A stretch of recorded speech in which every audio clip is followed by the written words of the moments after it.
Hello student, मैं सारिका आज के इस वीडियो में आपका स्वागत करती हूँ। आज हम पढ़ने जा रहे हैं ततारा वामेरो कथा इस पाठ का भाग दूसरा। भाग एक में हमने कथाकार लीलाधर मंडोई जी का परिचय देखा। साथ ही साथ हमने जाना कि भारतीय लोक कथाएं क्या होती है, लोक कथाओं का स्वरूप क्या होता है। ये हमने जानते हुए यह पाठ जिस द्वीप समूह की लोक कथा है अर्थात अंडमान निकोबार, उसके बारे में थोड़ी जानकारी ली। साथ ही साथ पाठ की शुरुआत करने पर हमें पता चला कि सदियों पूर्व लिटिल अंडमान और कार निकोबार आपस में जुड़े थे और वहां पर एक सुंदर सा गांव था जहां पर ततारा नामक एक शक्तिशाली सुंदर युवक रहता था जो नेक मददगार था, हमेशा दूसरों की सहायता करता था। न केवल अपने गांव की बल्कि दूसरे गांव के लोगों की भी मुसीबत में मदद करता था, जिसके कारण सभी लोग उसे बहुत पसंद करते थे और अपने गांव के पर्व उत्सव के अवसर पर उसे आमंत्रित करते थे। साथ ही साथ हमने यह भी जाना कि ततारा पारंपरिक पोशाक पहनता था और अपने कमर में हर समय एक लकड़ी की तलवार बांध कर रखता था, जिसके बारे में लोगों का यह मत था कि यह तलवार एक कोई अद्भुत तलवार है जिसमें दैवीय शक्ति है और ततारा अपने सारे साहसिक कार्य इसी तलवार के कारण करता है। परंतु किसी ने भी इस तलवार का उपयोग करते हुए ततारा को नहीं देखा था। यह ततारा का पहला परिचय हमें हुआ था। चलिए आज के इस भाग में हम देखते हैं आगे क्या होता है। एक दिन शाम ततारा दिन भर के अथक अर्थात कठोर परिश्रम के बाद समुद्र किनारे टहलने निकल पड़ा। सूरज समुद्र से लगे क्षितिज तले डूबने को था। क्षितिज अर्थात वह स्थिति जहां ऐसा लगता है कि पृथ्वी और आकाश आपस में मिले हो, ऐसा हमें प्रतीत होता है। उस स्थिति को कहते हैं क्षितिज। तो शाम के समय में ऐसा लग रहा था मानो सूर्य आसमान में नहीं तो समुद्र में डूब रहा था, यानी कि शाम का समय था, सूर्यास्त हो रहा था और समुद्र के किनारे ठंडी बयार अर्थात हवाएं आ रही थी। साथ ही साथ पक्षियों की सायंकालीन चहचहाटे क्षणे क्षणे क्षीण हो रही थी। क्षणे क्षणे अर्थात धीरे धीरे कम होना, और आवाज बहुत तेज आवाज पक्षियों के चहचहाटे की आ रही थी और धीरे धीरे वो आवाज कम होते होते लुप्त हो रही थी। उस समय समुद्र के किनारे बैठे ततारा का मन एकदम शांत था, मानो वो अपने दिन भर की थकान यहाँ पर कम करना चाहता था। विचार मग्न ततारा समुद्री बालू पर बैठकर सूरज की अंतिम रंग बिरंगी किरणों को समुद्र पर निहारने लगा। आपने भी अगर सूर्यास्त का दृश्य देखा है तो सूर्यास्त के समय का दृश्य बहुत ही सुंदर होता है। सूर्यास्त के सूर्य की जो लालिमा है उसकी सारी छटाएं समुद्र के पानी में दिखाई दे रही थी और वह सुंदर सा दृश्य देखने में ततारा मग्न था। तभी कहीं पास से उसे एक मधुर गीत गूंजता सुनाई दिया। कहीं से किसी गाने की आवाज ततारा के कानों में गूंजने लगी। गीत मानो बहता हुआ उसकी तरफ आ रहा था। बीच बीच में लहरों का संगीत भी सुनाई देता था। गायन इतना प्रभावी था कि ततारा उसे सुनकर अपनी सुध बुध ही खोने लगा और अचानक समुद्र से एक प्रबल वेग की धारा में बहती हुई एक लहर आई और उसको होश में लेकर आई। जैसे ही वह होश में आया, चैतन्य होते ही वह उधर बढ़ने को विवश हो उठा अर्थात मजबूर हो उठा जिधर से अब भी उस गीत के स्वर बहते हुए उसकी तरफ आ रहे थे। वह विकल अर्थात व्याकुल सा उस तरफ बढ़ता गया जहां से उस गीत की आवाज आने लगी। उसके कदम अपने आप उस गीत की ओर बढ़ते चले गए। अंततः जब वो उस जगह पर पहुंचा जहां से गाने की आवाज आ रही थी, तब उसकी नजर एक युवती अर्थात एक लड़की पर पड़ी जो ढलती हुई शाम के सौंदर्य में बेसुध, यानी कि उसे बिल्कुल होश नहीं था कि वो कितनी देर से यहाँ पर खड़ी है और अभी तो शाम हो गई है, सूर्यास्त हो गया है, अंधेरा हो गया है। वह अपने गाने में इतनी खो गई थी कि सूर्यास्त होने का भास भी उसे नहीं था। वह एकटक समुद्र की देह पर डूबते आकर्षक रंगों को निहारते हुए गा रही थी। उसे यह भी होश नहीं था कि कोई अन्य युवक वहां पर आया है और उसका गाना सुन रहा है। बस वह अपने ही गाने में पूरी तरह से खो गई थी। वह जो गीत गा रही थी वह एक श्रृंगार गीत था, अर्थात एक प्रेम गीत था। तारा वहां खड़े उस युवती को देखा जा रहा था। वह युवती अभी भी समुद्र के किनारे खड़ी थी और अपने गीत में खोई थी। उसे ज्ञात ही नहीं हो सका कि कोई अजनबी युवक उसे निशब्द अर्थात बिना कुछ बोले ताके जा रहा था। एकाएक एक ऊंची लहर उसे भिगो गई और वह हड़बड़ाहट में अपना गाना भूल गई।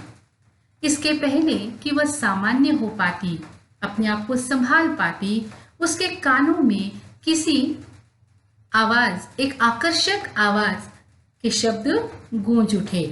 जो आवाज काफी गंभीर आवाज थी और उसने सुना कि कोई युवक उससे कुछ कह रहा है।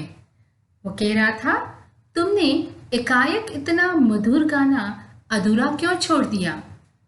और वह युवक और कोई नहीं, ततारा था। और ततारा ने बड़ी विनम्रता पूर्वक युवती से यह बात कही कि तुम इतने अच्छा गाना गा रही थी, तुमने अपना गाना बंद क्यों कर दिया? अचानक से कोई अनजान युवक अपने सामने देखकर वह युवती थोड़ी सी आश्चर्यचकित हो गई, विस्मित हुई। उस सुंदर से युवक को देखकर उसके मन में किसी कोमल भावना का संचार हुआ, किंतु अपने आप को संयत कर अर्थात संयम कर उसने बड़ी बेरुखी के साथ जवाब दिया, पहले बताओ तुम कौन हो? इस तरह मुझे घूरने और इस असंगत प्रश्न का कारण? अपने गांव के अलावा किसी और गांव के युवक के प्रश्नों का उत्तर देने को मैं बाध्य नहीं, यह तुम भी जानते हो। उस युवती ने ततारा से बेरुखी से यह बात कही, क्योंकि वह समझ गई थी कि यह युवक उसके गांव का नहीं है और एक अनजान युवक के किसी भी बात का जवाब देना या उससे बात करना उसने सही नहीं समझा।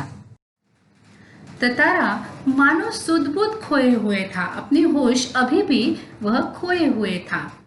जब युवती ने बेरुखी से उसे कुछ पूछा तो जवाब देने के स्थान पर उसने पुनः अपना प्रश्न दोहराया, तुमने गाना क्यों रोक दिया? गाओ, गीत पूरा करो। सचमुच तुमने बहुत सुरीला कंठ पाया है। ततारा के इस जवाब को सुनकर युवती को और ज्यादा गुस्सा आया और गुस्से में उसने कहा, यह तो मेरे प्रश्न का उत्तर ना हुआ। सच बताओ, तुम कौन हो? लपाती गांव में तुम्हें कभी नहीं देखा। अभी भी उसके इस प्रश्न का उत्तर देने के बजाय ततारा मानो सम्मोहित था, अर्थात वह अपने होश खोए था। उसके कानों में युवती की आवाज ठीक से न पहुंच सकी। उसने पुनः विनय के साथ अर्थात फिर से विनम्रता के साथ एक ही बात दोहराई, तुमने गाना क्यों रोक दिया? गाओ ना। और ततारा की यह बात सुनकर युवती और भी ज्यादा गुस्से में आ गई। यहाँ एक बात तो हमारे समझ में आती है कि वो जो युवती थी वह लपाती गांव से थी और उसने ये जान लिया था कि ये जो युवक उससे बात कर रहा है यह लपाती गांव का नहीं है। ततारा की गीत गाओ यह बात सुनकर युवती झुंझला उठी अर्थात वह ज्यादा गुस्से में आ गई, चिढ़ गई। वह कुछ और सोचने लगी। अंततः उसने निश्चय पूर्वक एक बार पुनः लगभग विरोध करते हुए गुस्सा करते हुए और बड़े ही कड़े और तीखे शब्दों में कहा, ढीठता की हद है। मैं जब से परिचय पूछ रही हूँ और तुम बस एक ही राग अलाप रहे हो, गीत गाओ गीत गाओ। आखिर क्यों? क्या तुम्हें गांव का नियम नहीं मालूम? इतना बोलकर वह जाने के लिए तेजी से मुड़ी। तब जाकर ततारा को मानो कुछ होश आया और उसे ऐसा लगा कि उसने कोई गलती की है। अपनी गलती का एहसास होने पर उसने तेजी से जाकर उसके सामने रास्ता रोककर मानो गिड़गिड़ाने लगा, विनती करने लगा और अपनी गलती की माफी मांगते हुए ततारा ने कहा, मुझे माफ कर दो। जीवन में पहली बार मैं इस तरह विचलित हुआ हूँ। तुम्हें देखकर मेरी चेतना अर्थात मेरे होश लुप्त हो गए, खो गए थे। मैं तुम्हारा रास्ता छोड़ दूंगा, बस अपना नाम बता दो। ततारा ने बड़ी विवशता में आग्रह किया। उसकी आंखें अभी भी युवती के चेहरे पर केंद्रित थीं। वह एकटक युवती के चेहरे को देखे जा रहा था। उसके चेहरे पर सच्ची विनय थी, सच्ची विनम्रता थी। यहाँ पर एक और बात हमारे समझ में आती है कि जहाँ युवती ये कहती है ततारा से कि क्या तुम्हें गांव का नियम नहीं मालूम, तो वो कौन से नियम की बात कर रही है, इसके बारे में भी हमें सोचना होगा। जिस प्रकार ततारा ने बड़ी विनम्रता के साथ उस युवती से उसका नाम बताने का आग्रह किया, तो अपने गांव की तरफ दौड़ते जाने वाली युवती उसके इस आग्रह को ठुकरा नहीं पाई और जाते जाते उसने कहा, वामीरो। एक रस खोलती आवाज ततारा के कानों में पहुंची। वामीरो, वामीरो, वाह कितना सुंदर नाम है। और ततारा ने कहा, कल भी आओगी न यहाँ? ततारा ने याचना भरे स्वर में कहा। युवती ने कहा, नहीं, शायद कभी नहीं। वामीरो ने अनमनस्कता पूर्वक अर्थात बिना सोचे समझे कहा और झटके से लपाटी की तरफ बेसूद सी दौड़ पड़ी।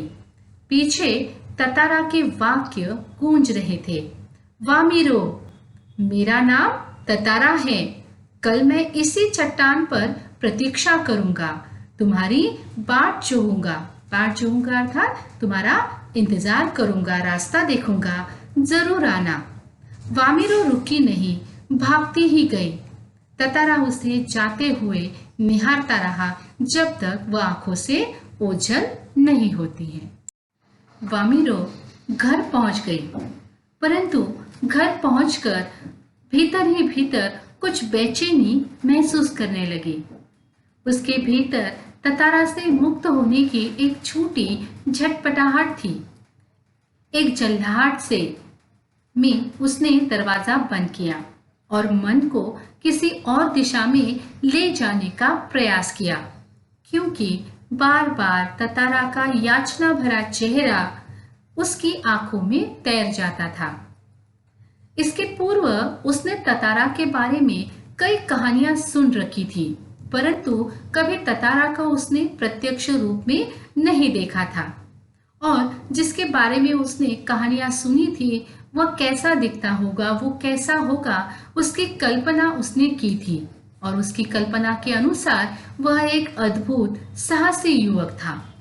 परंतु आज जिस ततारा से वह मिलकर आई थी उसका एक अलग ही रूप उसके सामने आया। वह कैसा था? तो वह सुंदर, बलिष्ठ, किंतु बेहद शांत, सभ्य और कितना भोला। शायद ये व्यक्तित्व बिल्कुल वैसा ही था जैसा उसने अपने जीवन साथी के बारे में सोच रखा था और कहीं न कहीं उसके मन में ततारा के प्रति प्रेम भावना ने संचार कर लिया था और उसे ततारा बहुत पसंद आया था और वह यह भी समझ रही थी कि शायद ततारा ने भी उसे पसंद किया था, परंतु अपने मन में उठने वाले प्रेम के इन भावों को उसने अपने मन से निकालने का प्रयास कर रही थी। उसका कारण भी था उसके गांव की रीति, जिस रीति या जिस नियम की बात वह ततारा से कह रही थी। क्या था वो नियम? कि लपाती गांव में यह नियम था कि लपाती गांव के युवक और युवतियों का विवाह संबंध किसी दूसरे गांव के युवक या युवती के साथ नहीं हो सकता था, और यदि ततारा के से प्रेम करने के बाद अगर वह कर भी ले तब भी ततारा के साथ उसका विवाह संबंध नहीं हो सकता, क्योंकि यह उसके गांव के परंपरा के विरुद्ध था। इसलिए वह अपने मन को बार बार रोक रही थी कि जो चीज हो ही नहीं सकती तो उसे भूल जाना ही श्रेयकर है, अच्छा है।